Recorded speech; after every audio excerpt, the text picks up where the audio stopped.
السلام علیکم، شروع اللہ کے نام سے جو بہت مہربان اور نہایت رحم والا ہے۔ آج میرے پاس دو تین ایسی خبریں ہیں جو کہ انویسٹرز کے لیے اور فارنرز کے لیے کچھ خوش آئند نہیں ہیں، اور کچھ فیکٹرز میں آپ سے شیئر کرنے جا رہا ہوں جو سوشل فیبرک کی وجہ سے حکومتیں جو ہیں وہ کچھ اقدامات اٹھاتی ہیں اور اس کے نتائج جو ہیں وہ کسی سمت بھی جا سکتے ہیں۔ اور دو تین ایسی خبریں ہیں میرے پاس جس کی بنیاد پر جو اس وقت کا موجودہ صورتحال ہے وہ اور آنے والے وقت میں جو انویسٹرز ہیں ان کے لیے کوئی اچھی خبر نہیں ہے۔ اب میں آپ کو بتاؤں کہ یہاں پر میں بار بار یہ کہتا رہا کہ جو الیکشن کے بعد نیا مینڈیٹ ہے صدر رجب طیب ایردوان کا، اس کے بہت سارے تقاضے ہیں، ان کے جو ان کے ساتھ اتحادی ہیں،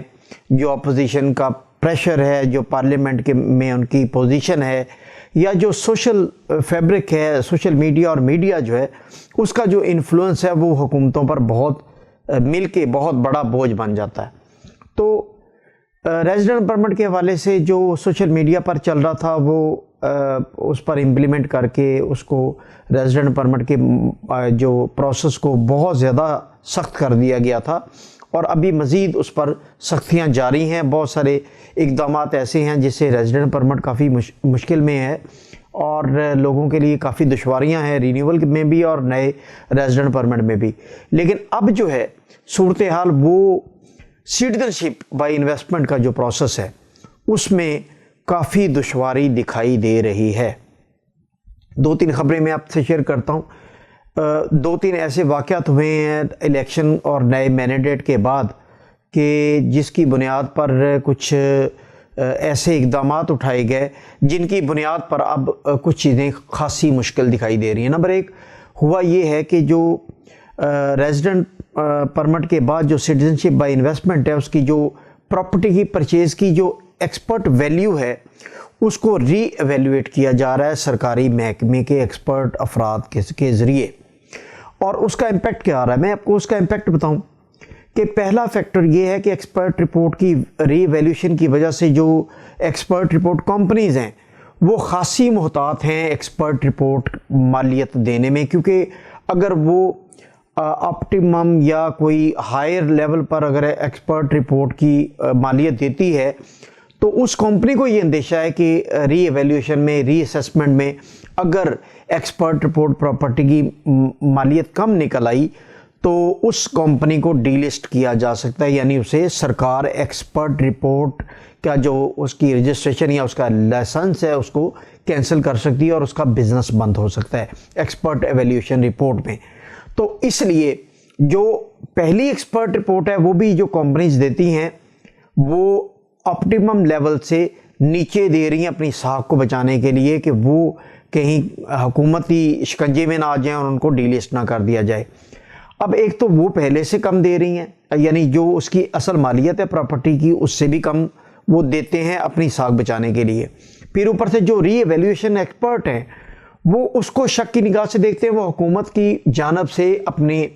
شاباشی لینے کے لیے یا اپنی گڈ ول بہتر کرنے کے لیے وہ اس کو بھی مزید تنقید کا نشانہ بنا رہے ہیں اور اس ایکسپرٹ رپورٹ کو بھی قبول کرنے کے لیے وہ تیار نہیں ہیں، اس کو بھی وہ مزید نیچے دکھا کر اپنی پرفارمنس دکھا رہے ہیں۔ اب بنیادی طور پر اس میں ایک سیاسی فیکٹر بھی ہے کہ اگر وہ فرض کریں وہ سرکار کا وہ نمائندہ اگر وہ آگ پارٹی کا ہے تو اس کا گوشہ نرم ہوگا، اگر وہ اپوزیشن پارٹی کا ہے تو وہ ظاہر ہے اس کے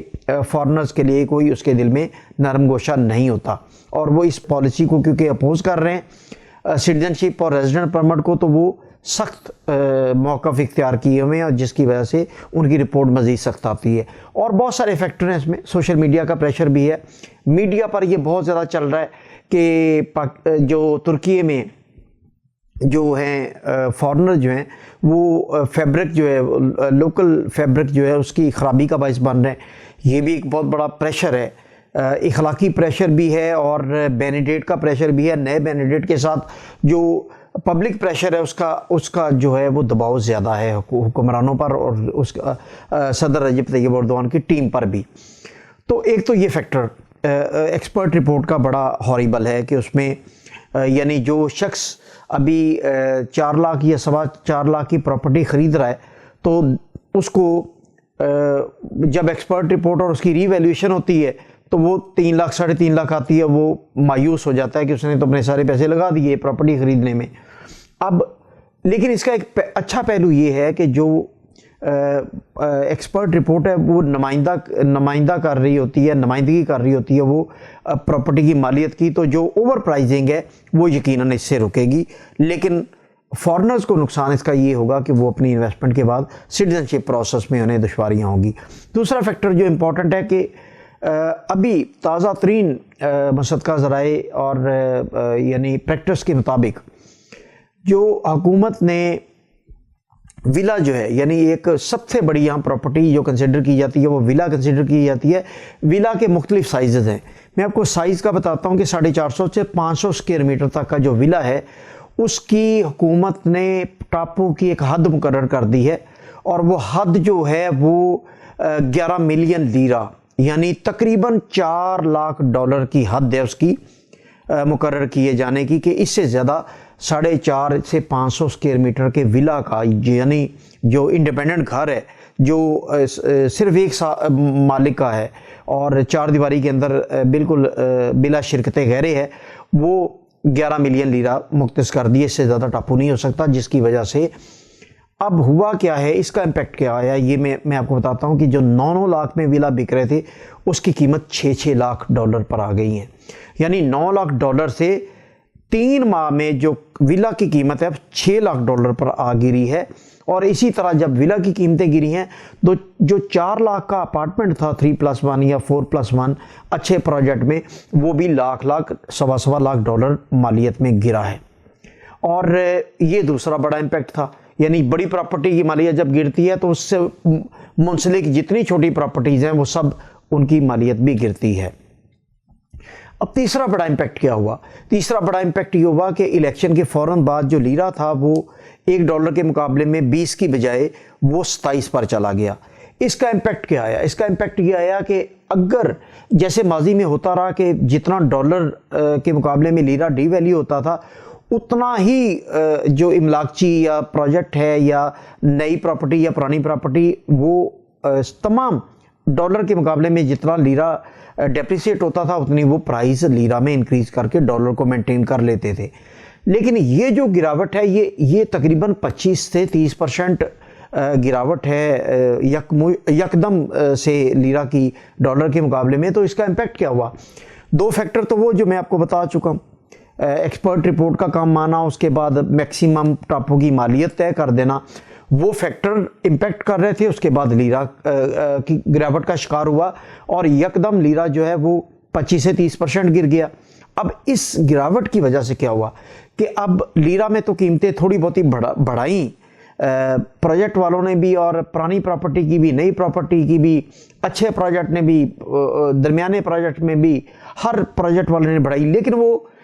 گاہک نہ ہونے کی وجہ سے یا ایکسپرٹ رپورٹ کے کم آنے کی وجہ سے پینک تھے پرانی پراپرٹی والے بھی اور نئی پراپرٹی والے پروجیکٹ بھی کہ وہ اگر پرائز لیرہ میں بڑھائیں گے تو پہلے سے ہی جو کسٹمر ہے وہ اس وقت ان دونوں فیکٹر کی وجہ سے پینک میں ہے، یعنی جو کسٹمر ہے وہ اس وقت انویسٹمنٹ جو ہے وہ ہولڈ کر کے بیٹھا ہوا ہے، وہ حالات دیکھ رہا ہے، اور جیسے ہی ایکسپرٹ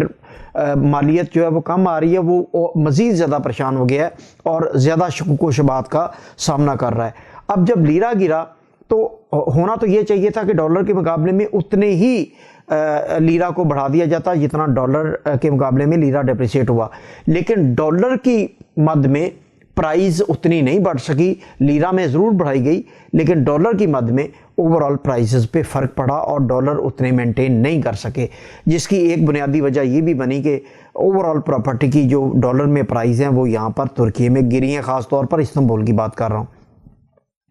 اب یہ امپیکٹ آیا ہے، اس امپیکٹ سے یہ ہوا ہے کہ 1+1 سے لے کے ولا تک کی تمام کی پرائزز، جیسا کہ میں آپ کو بتا چکا ہوں کہ ولا کی ڈالر میں 3 لاکھ تک، $3.5 لاکھ تک پرائز گری ہے، اور جو 2+1 یا 3+1 پراپرٹی ہے اس کی $50,000 سے لے کے $1.25 لاکھ تک ڈالر میں پرائز گری ہے، گو کہ لیرہ میں پرائز بڑی ہے لیکن اتنی نہیں بڑی جتنا ڈالر کے مقابلے میں لیرہ ڈیپریسیٹ ہوا۔ اب یہ وہ امپیکٹ ہے